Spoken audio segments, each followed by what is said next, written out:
Telugu silver screen పై glamour heroine గా రాశి ఖన్నా మంచి మార్కులే కొట్టేసింది. టాప్ హీరోయిన్ అయ్యే క్వాలిటీస్ ఉన్న ఈమెకు ఇప్పటి వరకు మీడియం రేంజ్ ఉన్న హీరోలతో తప్ప స్టార్ హీరోలతో యాక్ట్ చేసే ఛాన్స్ మాత్రం రాలేదు. ప్రస్తుతం రాశి ఖన్నాకు గోపీచంద్ తో ఆక్సిజన్ తప్పించి మరో సినిమానే లేదు.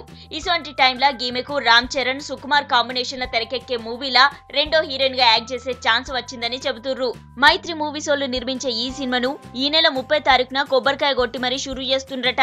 దాంతో పాటు ఎన్టీఆర్, బాబీ కాంబినేషన్ లో షురూ అయ్యే జైలవకుశ సినిమాలో కూడా రాశి ఖన్నా ఒక హీరోయిన్ గా ఫైనల్ అయిందని చెబుతుర్రు. ఫిబ్రవరి 11న ఈ సినిమాకు కొబ్బరికాయ కొట్టి అప్పటి సందే ఈ సినిమా రెగ్యులర్ షూటింగ్ షురూ చేస్తారట. ఈ మూవీలో యాక్ట్ చేసే మిగిలిన ఇద్దరిని తర్వాత ఫైనల్ చేస్తారంట. ఏమైనా హీరోయిన్ గా ఎంట్రీ ఇచ్చిన శానా దినాల తర్వాత రాశి ఖన్నాకు ఒకేసారి ఇద్దరు బడా హీరోల సినిమాలల్లా కథానాయికగా యాక్ట్ చేసే ఛాన్స్ వచ్చుడు మంచి ముచ్చట అని చెప్పాలి.